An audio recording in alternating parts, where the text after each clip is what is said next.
يرفع الله الذين آمنوا منكم والذين أوتوا العلم درجات والله بما تعملون خبير. Metode Al-Bidayah, jembatan ngaji kitab kuning untuk para pemula. Assalamualaikum warahmatullahi wabarakatuh. Bismillahirrahmanirrahim. Alhamdulillahi rabbil alamin. Wabihi nasta'inu ala umurid dunya waddin. Wassalatu wassalamu ala ashrafil mursalin Sayyidina Muhammadin wa ala alihi wa sahbihi ajma'in. La hawla wa la quwata illa billahil aliyyil azim. Wa ba'du. Allahumma inni a'udzu bika an adillah aw udallah aw azillah aw uzallah aw adlimah aw udlamah aw ajhalah aw yujhala alayya. Wa sallallahu ala sayyidina Muhammadin wa ala alihi wa sahbihi wa sallam. Amma ba'du. Yang saya hormati para hadirin wal hadirat, pertama-tama marilah kita panjatkan puja dan puji syukur kehadiran Allah Subhanahu wa taala, yang mana pada saat ini kita masih diberikan kesehatan dan kesempatan sehingga kita masih bisa melaksanakan aktivitas-aktivitas kita, utamanya kita masih bisa melaksanakan ibadah utamanya ibadah yang fardu, yaitu melaksanakan ibadah puasa pada bulan ini, yaitu bulan Ramadan. Kedua kalinya sholawatu ma'assalam mudah-mudahan selalu tercurahkan pada baginda kita Nabi besar Muhammad sallallahu alaihi wasallam.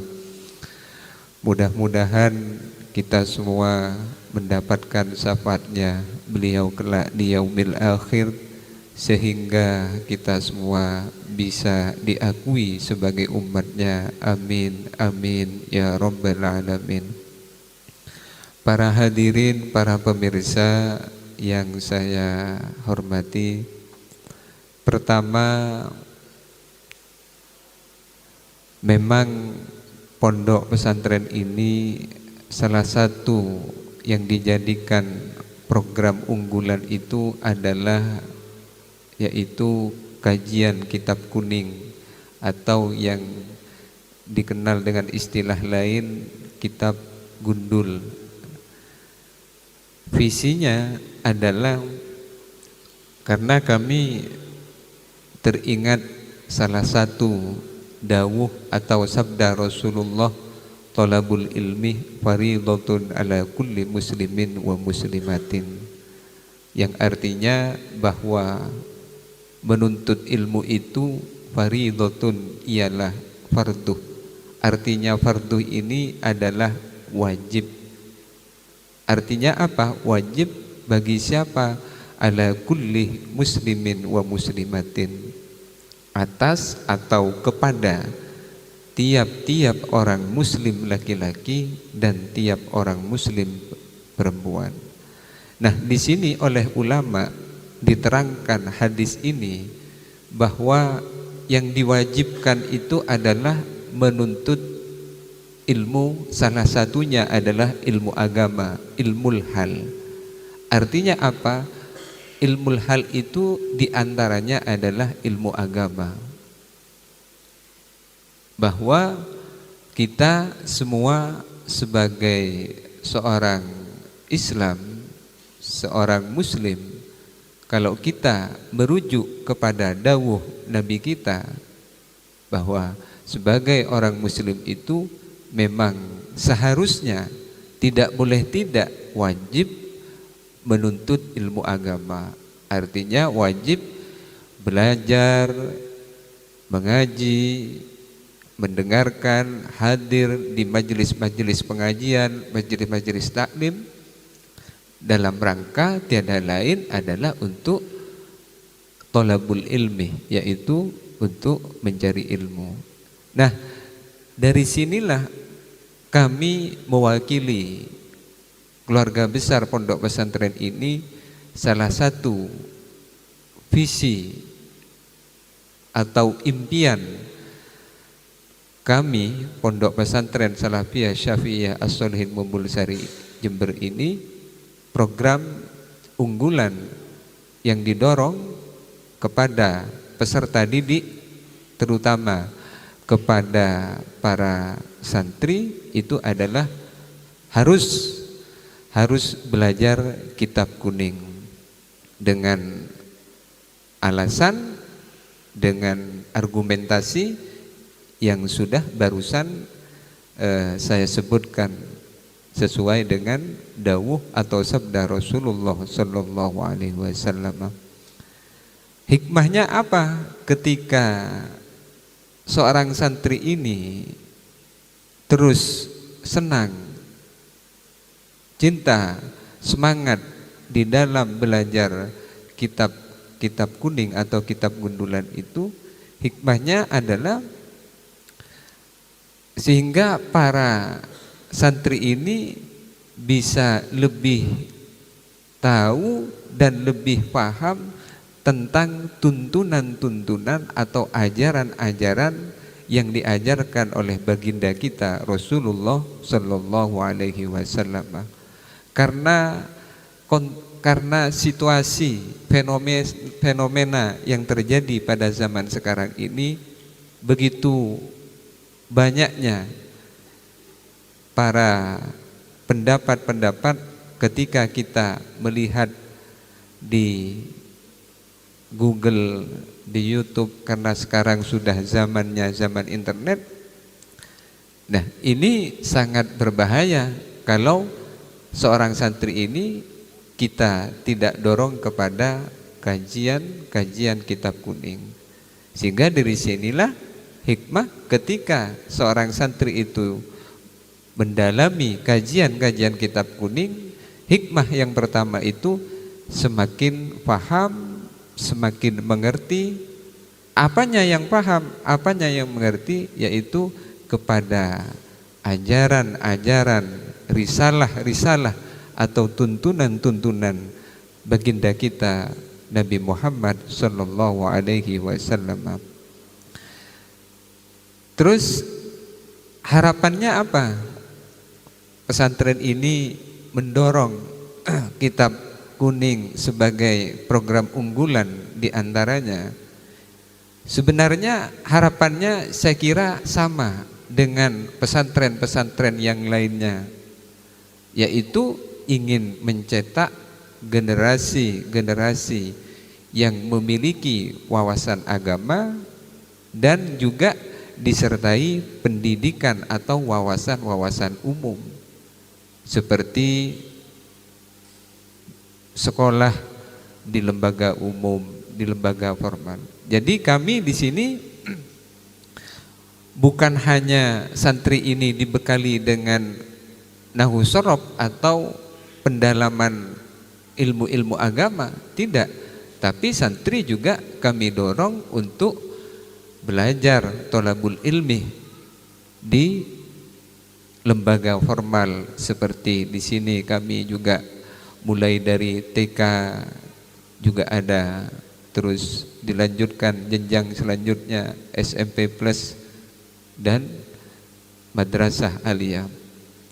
Bahwa dalam rangka di sini kita sebagai seorang santri, artinya dunia pesantren, ukhrawi dan duniawi ini seimbang.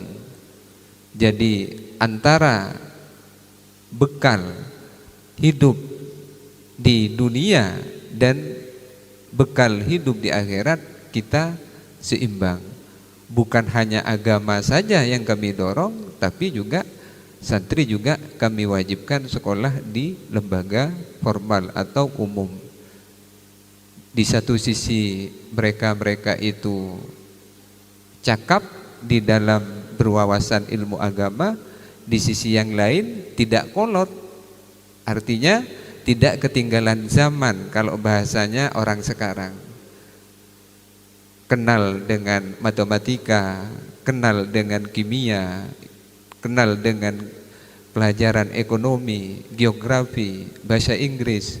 Bahkan juga kami juga mendorong kepada para santri ini juga belajar yang namanya dunia IT atau dunia internet. Nah, sehingga harapannya ke depan adalah ingin mencetak generasi-generasi yang punya modal agama dan juga modal wawasan-wawasan pendidikan umum. Itulah visi kami. Terus yang kedua adalah tujuan kegiatan. Kegiatan ini yang santri sudah kami, yang santri yang akan diuji, yang dites, artinya tujuan dari kegiatan karantina ini bagi santri selama 20 hari selama bulan Ramadan ini adalah sebenarnya lebih ingin memaksimalkan, ya, ingin lebih memaksimalkan pembelajaran teori dasar nahwu dan shorof. Karena di bulan Ramadan ini santri lebih fokus daripada hari-hari efektif, hari-hari pada biasanya. Jadi santri itu kegiatannya selama 20 hari ini adalah memang tidak ada lain, hanya difokuskan untuk belajar, mengaji, menghafal ilmu nahwu dan shorof. Dan juga tidak lupa juga kami sampaikan bahwa di dalam proses pembelajaran teori dasar untuk tingkat pemula nahwu dan shorof, kami juga di sini menggunakan salah satu metode, yaitu metode al-bidayah yang disusun muallifnya yaitu Dr. Kiai Haji Abdul Haris. Ya, beliau adalah salah satu dosen dan sekaligus dekan di IAIN Jember, dan juga sekaligus pengasuh pondok pesantren Al-Bidayah di Kabupaten Jember. Nah, sedikit kami gambarkan secara umum tentang metode ini. Kenapa kami memilih metode ini? Memang sekarang sudah banyak metode baca kitab. Alasan kami satu, karena karakter materi-materi yang diajarkan di dalam metode ini sesuai bagi santri kami, sehingga di dalam metode ini itu pembahasannya tuntas. Artinya tuntas itu mulai dari awal sampai akhir itu tuntas. Dan juga kepada santri itu atau kepada kita yang belajar metode ini diajak untuk berpikir terstruktur dan sistematis. Dari sinilah kami tertarik untuk menerapkan metode ini di pondok kami, di lembaga ini. Dan sedikit kami gambarkan tentang metode al-bidayah ini. Sebenarnya ada 3 secara garis besarnya. Apa itu? Yang pertama adalah al-hifdhu. Al-hifdhu ini artinya menghafal. Artinya apa? Bagi peserta didik atau bagi santri itu tahun pertama harus menghafal. Paham, tidak paham, target tahun pertama itu yang penting hafal dulu. Hafal terhadap materi-materi teori dasar nahwu dan shorof itu. Karena tanpa hafal melanjutkan kepada tahap selanjutnya itu sulit seperti itu. Nah, yang kedua adalah tahapan yang kedua adalah al-fahmu. Al-fahmu ini artinya pemahaman. Jadi ketika peserta didik atau santri sudah hafal materi-materi nahwu dan shorof itu selama 1 tahun, maka tahun yang kedua adalah melangkah kepada al-fahmu ini, pemahaman. Dan pemahaman ini itu ada 2. Bagaimana aplikasi atau penerapan pemahaman ini? Yang pertama adalah dengan menggunakan tutor sebaya. Jadi maksudnya tutor sebaya itu ketika santri sudah tuntas hafalannya, materi-materinya ini sudah tuntas, mateng hafalannya, maka penerapan al-fahmu itu santri dijadikan tutor, dijadikan pengetes atau tutor sebaya istilahnya.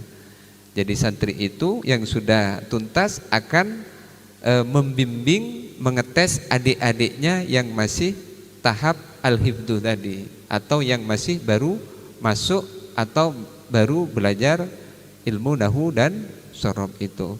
Terus aplikasi yang kedua, penerapan yang kedua tentang al-fahmu itu adalah pembimbing. Pembimbing itu selalu mengajarkan kepada santri atau kepada peserta didik, mengajarkan apa? Teks-teks Arab. Mengajarkan teks-teks Arab baik yang berharkat maupun yang gundulan atau yang tidak ada harakatnya. Dibimbing bagaimana teks-teks itu? Ya, dikenalkan, mengidentifikasi teks-teks Arab ini kira-kira termasuk bentuknya itu bentuknya apa? Atau kalimah apa, isim, apa fi'il, apa huruf. Kalau memang fi'il ini termasuk fi'il apa, dan seterusnya seperti itu. Jadi pembimbing itu harus selalu membimbing, memahamkan kepada peserta didik untuk mengenalkan kepada teks-teks Arab itu yang berharkat maupun yang tidak berharkat. Dan yang terakhir tentang metode ini adalah yang nomor 3, at-tatbiku. At-tatbiku ini adalah penerapan. Nah, ketika seorang peserta didik atau santri sudah matang, hafalannya sudah bagus, mapan, al-fahmu pemahamannya sudah mapan, bagus. Nah, disinilah peserta didik atau santri dituntut yang namanya at-tatbiku. Apa itu at-tatbiku? Yaitu penerapan.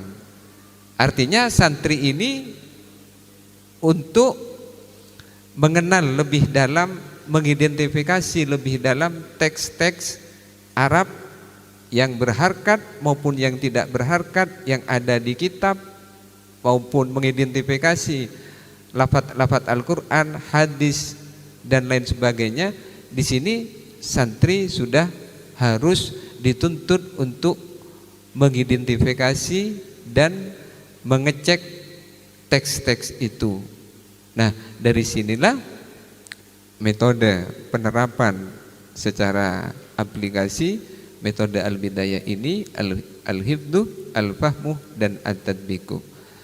Dan yang terakhir, kami mewakili keluarga besar Pondok Pesantren Salafiyah Syafi'iyah Sholihin mengucapkan mohon maaf yang sedalam-dalamnya bila mana di dalam proses acara tamrinat atau tes atau ujian lisan ini peserta demi peserta dari awal sampai terakhir ada sesuatu yang kurang berkenan atau ada kehilafan-kehilafan, lebih-lebih kekeliruan-kekeliruan, kami sebagai manusia biasa tidak luput dari kesalahan-kesalahan baik yang disengaja maupun yang tidak disengaja.